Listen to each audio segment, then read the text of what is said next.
ಇನ್ನು ರಾಜ್ಯ ಸರ್ಕಾರ ನಿನ್ನೆ ತಾನೇ ಅಂದರೆ ಆರೋಗ್ಯ ಇಲಾಖೆ ಗುಟ್ಕಾ ಪಾನ್ ಮಸಾಲವನ್ನು ನಿಷೇಧಿಸಿ 1 ವರ್ಷಗಳ ಕಾಲ ಈ ಆದೇಶವನ್ನು ಹೊರಡಿಸಿತ್ತು.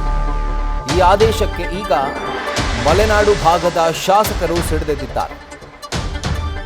ಇದಕ್ಕೆ ಸಂಬಂಧಪಟ್ಟಂತೆ ಬಿಜೆಪಿ ರಾಜ್ಯಾಧ್ಯಕ್ಷ ಹಾಗೆ ಶಿಕಾರಿಪುರ ಕ್ಷೇತ್ರದ ಶಾಸಕರಾಗಿರುವಂತಹ BY ವಿಜೇಂದ್ರ ರಿಯಾಕ್ಟ್ ಮಾಡಿದ್ದಾರೆ. ಗುಟ್ಕಾ ನಿಷೇಧಿಸಿ ರೈತರ ಮೇಲೆ ಗದಪ್ರಹಾರವನ್ನು ಮಾಡ್ತಿದ್ದಾರೆ. ರೈತರಿಗೆ ತೊಂದರೆ ಆಗುವ ನಿರ್ಧಾರ ಸರ್ಕಾರ ಮಾಡಬಾರದು.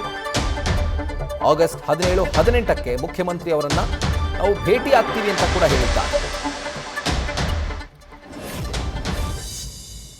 ಎಲ್ಲೋ ಒಂದು ಕಡೆ ರೈತರ ಮೇಲೆ, ಅಡಕೆ ಬೆಳೆಗಾರರ ಮೇಲೆ ಗದಪ್ರಹಾರ ಮಾಡುವಂಥ ಪ್ರಯತ್ನ ಅಥವಾ ಷಡ್ಯಂತ್ರ ನಡೆದಿದೆಯಾ ಅನ್ನುವ ಗುಮಾನಿ ರಾಜ್ಯದ ಅಡಕೆ ಬೆಳೆಗಾರರಲ್ಲಿ ಇವತ್ತು ಮೂಡಿರುವಂಥದ್ದು. ತಮಗೆ ತಿಳಿದಿದೆ, ಇವತ್ತು ಮಲೆನಾಡು, ನಮ್ಮ ಶಿವಮೊಗ್ಗ ಜಿಲ್ಲೆ ಇರ್ಬೋದು, ಕರಾವಳಿ ಭಾಗದಲ್ಲಿ ಮತ್ತು ರಾಜ್ಯದ ವಿವಿಧ ಜಿಲ್ಲೆಗಳಲ್ಲಿ ಅತಿ ಹೆಚ್ಚು ಅಡಿಕೆನ ಬೆಳೀತಕ್ಕಂಥದ್ದು. ತಮಗೆ ಗೊತ್ತಿರಲಿ, ಇಡೀ ದೇಶದಲ್ಲಿ ಸುಮಾರು 9,49,000 ಹೆಕ್ಟೇರ್ ಪ್ರದೇಶದಲ್ಲಿ ಅಡಿಕೆನ ಬೆಳೆಯುವಂಥದ್ದು.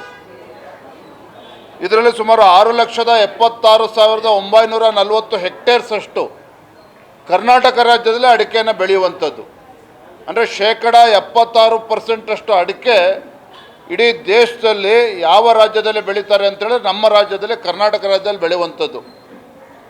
ಇವತ್ತೇನು GST 600 ಕೋಟಿ ರೂಪಾಯಿಗಳು GST ಇವತ್ತೇನು ಹೋಗ್ತದೆ, ಅದರಲ್ಲಿ 450 ಕೋಟಿಗೂ ಹೆಚ್ಚು GST ಕರ್ನಾಟಕ ರಾಜ್ಯದಿಂದನೇ ಹೋಗುವಂಥದ್ದು. ಇಷ್ಟೆಲ್ಲ ಮಾಹಿತಿ ರಾಜ್ಯ ಸರ್ಕಾರಕ್ಕೆ ಇದ್ದರೂ ಸಹ ಇವತ್ತು ಗುಟ್ಕಾ ನಿಷೇಧ ಮಾಡ್ತೇವೆ ಅಂತೇಳಿ ಬಿಡುವಂಥ ಕೆಲಸ ಎಲ್ಲೋ ಒಂದು ಕಡೆ ಸರ್ಕಾರದ ಕಡೆಯಿಂದನೇ ಆಗಿರುವಂಥದ್ದು. ಅಡಿಕೆ ಬೆಳೆಗಾರರಲ್ಲಿ ಭಯ ಹುಟ್ಟಿಸುವಂಥ ಕೆಲಸ ಇವತ್ತು ಮಾಡ್ತಾ ಇದ್ದಾರೆ.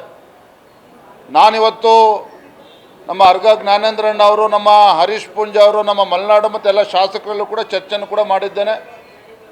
ಮಾನ್ಯ ಮುಖ್ಯಮಂತ್ರಿಗಳ ಕಾರ್ಯದರ್ಶಿ ಜೊತೆನೂ ಕೂಡ ಚರ್ಚೆ ಮಾಡಿ ಸೋಮವಾರ ಅಥವಾ ಮಂಗಳವಾರ ಸಮಯವನ್ನು ನಿಗದಿ ಮಾಡಬೇಕು.